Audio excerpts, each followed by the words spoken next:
Welcome to the Don't You Worry podcast. We're your hosts, Briley and Britton Caldwell, and we're here to say, don't you worry, through stories, encouragement, and joy. Be sure to like and subscribe so you don't miss an episode. So sit back, relax, and enjoy today's conversation. Happy Thanksgiving week, everybody. We are so excited to be back in the podcast studio to be with you guys for Thanksgiving week. And you know what would just make us a little bit extra thankful? Probably. If you would go buy our merch. Yes, everyone needs to go order your merch right now. Yes, orders are available through the rest of this week. By December 1st is the cutoff. Yes, there's limited time and you need to get them before Christmas. And if you don't have one, you're not going to be cool this Christmas. Limited edition. Buy it for your Christmas gifts. It'll be shipped before then. It's going to be so good. If you're like, what does the phrase Worry Expires even mean? We did a whole episode on it. So go check that out. It's so good. You're definitely going to want one after that. Put it on your Christmas list, but make sure you order it this week. Yes. And we've got some fun things in the works. So we're very excited, but we're going to jump in today. I wanted to start. We have a really cool episode planned out, but I wanted to start with a couple of fun Thanksgiving questions. All right, hit me. Question number 1 is, hold please. If you were a Thanksgiving dish, what would you be and why?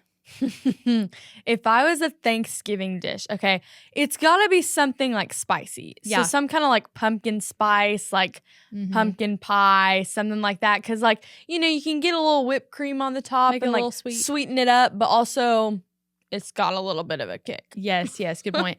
I really had not even thought about this question. I maybe like... I've got one for you. For me? Yeah. What would you say? I think you would be some type of casserole because there's like, it's intricate and you don't really know what's in there. Yeah. But also it's a classic. You don't really know what's in there until you meet me, I guess. Until you take a bite. Right. You never know what you're going to get. But also it's a classic and like everybody gets everybody loves a classic. Oh, yeah. Bruh. What's something small that you're weirdly grateful for? It can be anything. Something small. Like it could be something random, but you're like, I'm just really grateful for this. There's a lot of different ways this could go. Yeah. Like I saw a reel one time of Torrin Wells answering this question and he said electric toothbrushes. And I was like, wow, never in my life have I thought, high key, I'm very grateful for that. But like I am. That's a very real thing. I think I'm like something that's really small that I don't know. I'm grateful for sweatpants. Oh, yeah, definitely. On a nice, I'm grateful for a rainy day, sweatpants, and watching Christmas movies, things like that. But I'm trying to think of something like really random. Yeah. Because, I mean, I'm grateful for a lot of things, but something that like you've never thought about being grateful for. Yeah. You know? Huh. We'll come back to it if we can think of it. But then, I mean, I'm grateful for like things like deodorant and like perfume. Yes. You know? Yes, that's real. Yeah. Yeah. Like, yeah. Some people be thinking about the hygiene line. Yeah. Okay, wait. What's the scariest or most random scenario that you encounter at family Thanksgivings? Oh, for me, I would say anyone asking me my life plans because absolutely not. You don't understand the stress that brings people. No, I'm just kidding. I'm definitely going to get asked this question by like everybody this week. And I'm going to be like, I still don't know where I'm going. I still don't know what I'm majoring in. I still don't know what I like. But I will go ahead and tell you guys, I've been accepted to 4 colleges now.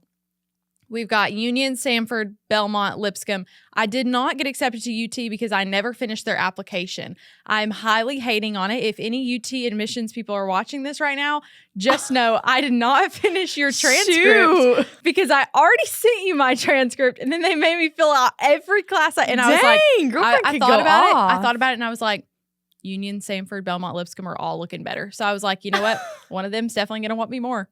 So anyway, that's just my personal hot take, but I'm not going to like at them. So they'll probably never see that. I don't really know if I have a really random thing that happens at every Thanksgiving. I think just almost having like the same conversation with like 3 different people that it's like I see them at different times and it's like, oh, you got your permit, right? How have you been driving? Like, just like random questions from like exactly. It's like the same thing. People. I'm like, I just need everybody in one room together so I can be like, let me give you all the answers to all my questions. Yes, that's so real. Well, we've got definitely more Thanksgiving questions we could ask later if we think of them, but I'm going to go ahead and jump into today's episode. So obviously with Thanksgiving, everyone's always like, what are you thankful for? What are you grateful for? And it's such a a cliche question, but at the same time, I wanted to dive into the topic of gratitude specifically and talk about how gratitude can defeat your anxiety. Because for both of us, we've been through seasons of worry, of course. Otherwise, we would not have this podcast. And anxiety, I feel like, shows up a lot this time of year, whether it's through holiday season, through finals, or through, I don't know, any kind of stress that's going on in your life. And when I thought about personal instances in my own life, it's looked different in different seasons of life. Obviously, as everyone knows right now, I'm in this college season, so that's a stressful, anxious thing that is on my mind a lot for the coming year. But like in middle school, I wasn't worried about that. Middle school was a different kind of anxiety. Leaving 5th grade to go into middle school was a different kind of anxiety. So everyone's in different stages. I'm sure as an adult, you have different kinds of anxiety, probably mostly from your children.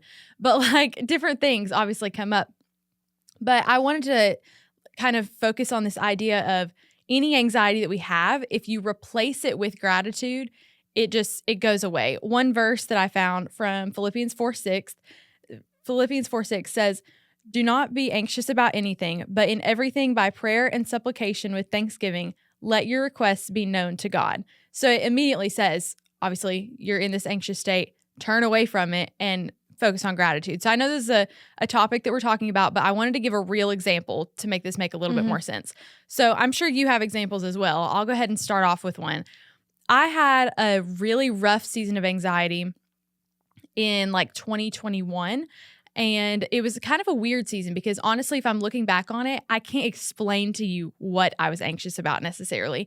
There was this constant, I would be up late at night and there would just be things keeping me up that didn't make sense. Like I know I journaled all of it. And if I read it to you, everyone would be like, there's no worry in that. Like I don't understand what this is. But anxiety is a weird thing because there's no truth in it. It's not of God. So there's definitely not going to be any understanding to it. There's no truth behind it. So it's just going to send you down a spiral. So I would get in these spiral sessions where like things would pop into my brain and then another thing would go and it would just keep going and going and going. And next thing I know, I'm spiraling with like off the walls and I don't know what I'm doing. And I went through this a lot over this season. And over the summer, this was after we came out of COVID. So I was in my house a lot for a long, long time. And then we came out of it and we went to stay with grandparents and we went to stay with friends and we went to do different things. And it wasn't really a problem for me to go stay with other people, but being in a different environment, I don't know if it's because of what I had gotten so used to and so comfortable with, like living at home all the time. It stressed me out. And there were things that popped up, which sounds silly now, but like, this was a real fear for middle school me. There were things that popped up and I would just instantly spiral about not being in my comfort zone. And I don't know, it's a very weird thing. So as I'm looking back at this season of anxiety, I'm like, what could have stopped that? Because there's so much in it that took away from what I had. I mean, it didn't add anything to my life. It just took hours and hours away.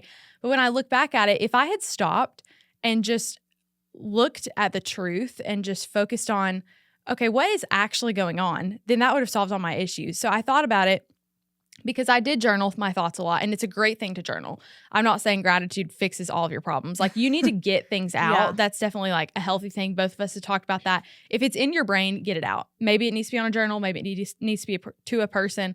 But anyway, so I had realized this though. And I thought if I had written everything down that I was so stressed about, like, oh, I don't know this, or I don't know this, I don't know what's happening.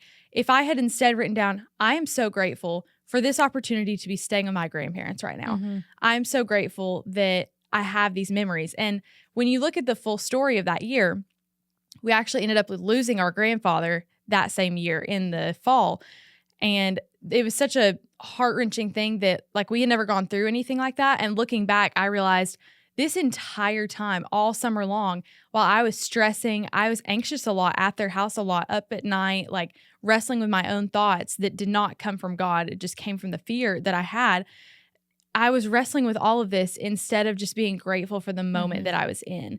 And looking back, obviously, I know I had a lot of fun, but at the same time, if I had placed more emphasis on the gratitude, then I truly believe my anxieties would have just gone away. Yeah, I think one specifically for me, moving was a really hard like concept to grasp in my mind during the time because I was younger. I was in middle school and it was like I was slowly telling some of my friends about it and like I was like sitting there broken with some of my friends because it was like I'm I'm not moving like states or anything, but it was also like there is a difference between areas and like you don't see those people all the time. And so there was like brokenness in that. And I was really stressed out about it because I was like, I'm not a social person. Like I was a huge introvert and like I've never been one to put myself out there more like with people that I don't know. Like I would rather them come up to me and then I'll start opening up and then I'll start having a conversation. Yeah. So I was like really stressed out about that because I was like, I don't have a lot of people skills and I'm going to need this whenever I move and like experience new things and try to have a fresh start. And so I was really stressed out about that during the school year, that like before we moved, and then also during the school year, like when I started moving. But I remember during that summer, I just remember being so grateful. Like I know I was still anxious about some things, but I remember being so grateful that I had a youth group because I had never been in a youth group and we had kind of like jumped around different churches and we had never really been like super plugged in with one youth group where I felt really comfortable. And like obviously I'm not supposed to feel super comfortable in my spot, but like also I had never really experienced like the youth group that's like connected and you go to camps and you go to these weekend D-nows and everything. Like I'd never really been a part of that. And I wanted that. Like I saw people whenever our dad was a youth pastor, I saw all these youth groups and I'm like, I want to be in that one day. And then like we started moving around to churches and I was like, I don't have that. And whenever dad told us, he was like, hey, I've got this job offer. Like we might be moving. And I was like, I'm really excited to be in a youth group. Like that was something that I was so grateful for because like that's a way that I get to experience people on Sundays and Wednesdays and like other camps and other like all these opportunities to be with this group of people where you're all rooted in the same beliefs and like you are bringing people to church. Like that was just something that I was so grateful for. And then also like you were saying how you wish you had been more grateful. I honestly, during the summer, right before our grandfather passed away, we stayed with them, I mean, the entire summer. Like, yes, we went and did other things, but also, like, that was the summer where we did so many things with them and we did so many fun things and just experienced everything and just kept, like, coming back over to their house. And I remember just in the middle of the grief after we lost him, I remember I spent so much time with him over the summer. And yes, I had been close with him over the past, but that one summer, I made so many memories that I will never forget. Yeah. And like, if I had not gone to their house over the summer, if I had not spent that time with them, then I wouldn't have as many memories to look back on. I wouldn't have known him as well. And like, yes, that makes the grieving part worse, but also like I was grateful that I experienced that time and had that time to like spend with them and be close with them and build that relationship with him. So then like I have those beautiful memories. Like it's not that I never have any negative memories, but also those were so many, like that was so much of a beautiful time. Yeah, I think it made us feel kind of relieved that we knew we had spent so much time with them. And I'm so grateful to look back on those memories and see how much we did during that time. I mean, honestly, like there's something that reminds me when I think back to the memories of that summer, because like you said, we spent so much time with them. When I was looking back, as soon as the grief started, as soon as we lost him, there was a lot of tears and a lot of pain. But then afterwards, we started talking about memories and just fun things.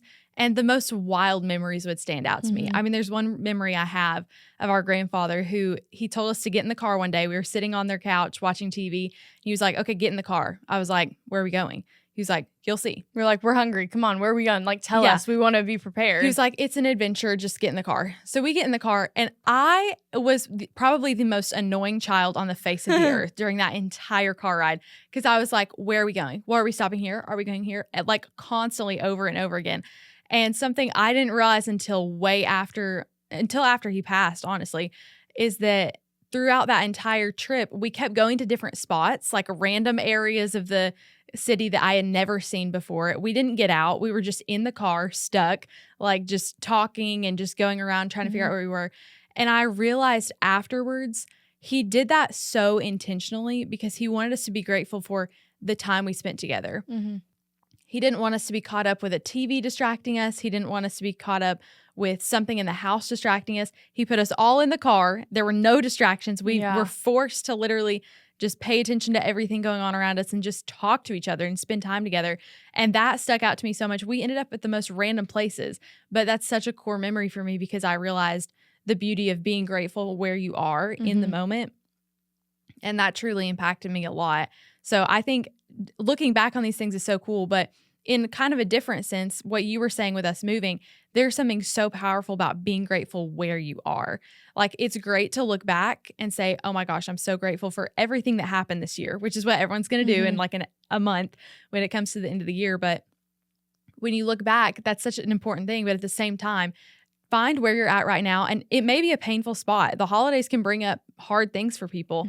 And I'm not saying I wrote down something earlier today that I saw. Thankfulness is not like a toxic positivity. It's not like you're just saying, oh yeah, I'm grateful for everything in the world. My life is fantastic. Nobody wants to be around people like that. Like, be honest with your friends or write things down, because there are hard seasons around the holidays for some people, and that's perfectly fine.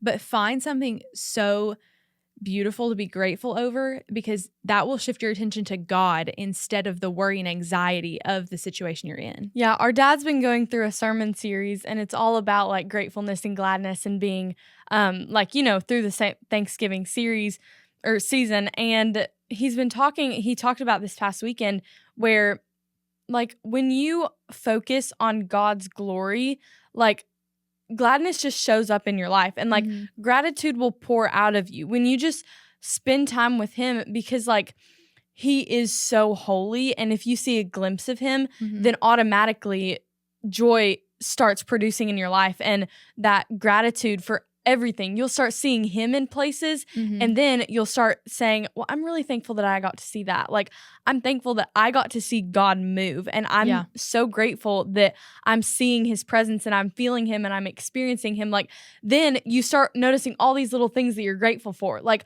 I'm grateful that we have a studio that we can record in. I'm grateful that we have all the equipment to record with. Like, just small things like that where I never even think about it, because our dad is there to provide all this stuff for us. And I'm like, oh yeah, he has all this equipment. Well, he was provided with that equipment, so then one day we could have that equipment to use, and then we can produce these episodes that can help change people's lives. Like, that is just so cool that I get to be a part of that. Like, just seeing that and taking a minute to just pause and be like, whoa, like, just seeing where God has put everything, and like all the puzzle pieces fitting together, and just seeing, this is a beautiful picture and I'm a part of it. I am in this life. God gave me breath this morning. Like, it can literally be as simple as that. I mean, you woke up. Hello? Yeah. Like, what do you mean? That's like, our dad has told us this quote before of somebody that says, okay, you get $1 million today, but the catch is you don't wake up tomorrow morning. Then it's no one's pointless. Gonna take it. Yeah. It's absolutely pointless, because then you have $1 million for one day and then you're gone. Yeah. Like, you don't want to waste a second and focus on those worldly things, because you have breath in your lungs. Like, that is beauty in itself. Yeah. A song that stuck out to me very recently, super new, by Elevation, is called God, I'm Just Grateful for You. And the lyrics say, even though I don't deserve it, you did it. Even though I couldn't earn it, you give it. Who am I that you keep me on your mind? God, I'm just grateful for you. God, I'm just grateful. It's a really good song. You. Everyone needs to go listen. But it was so true. Like, it's a really simple statement, but like, who are we that God is just keeping us on his mind all the time? We should be grateful for that. Even if it's a hard season or if it's an easy season, there's always something to be grateful for. Yes. That doesn't mean you're going to have a good day necessarily. That doesn't mean you're going to have a great week or a perfect season this year, but it does mean that your heart's going to be in the right place, and you're going to have the right perspective on everything. And you're going to say, I know this is not going how I have it planned, but I know that I'm so grateful for the things God has done in my life, and I know he can use this for his glory. And that's such an important thing. As we wrap up, just a challenge for you guys. And honestly, some of you people might think it's cringy, but please don't. It has worked for me. It's worked very for effective. You. It's so effective. So one thing is just journal out a prayer to God and just like be proclaiming thankfulness to him. And I've done that many times before, and I've just done that in honestly, if you don't feel like journaling, literally just pray about it and just notice and start, like, you go on a loop. It like it never ends when you're thankful. And when you start recognizing his power and his glory, and then you recognize he has put all of these things in my life, and just thank him. Like, genuinely just be like, God, thank you so much for everything that you've given me. And I've also written down just 3 things that I'm thankful for each day. And then I did that during a season whenever I was really sick during 2022, whenever I was like dealing with anxiety and grief and that season of sickness. I wrote down 3 things that I was thankful for each day. And I was looking back on that, and it was like, I'm thankful for doctors, even though they couldn't diagnose me, like they were there and like they took time out of that. And I'm thankful for my parents. And like, I look back on those things and I'm like, wow, those were such small things that I was thinking of. And like, that's so effective because I can look back on those things and think, wow, I really am grateful for that. And that was in that hard time, you know? Yeah. So take the time today, be intentional, take a few minutes out of your day to pray, to write down a prayer, write down what you're grateful for, something intentional. And I promise it will change your heart's perspective. Yes. So we hope you guys have a great Thanksgiving season, and we will see you back next week.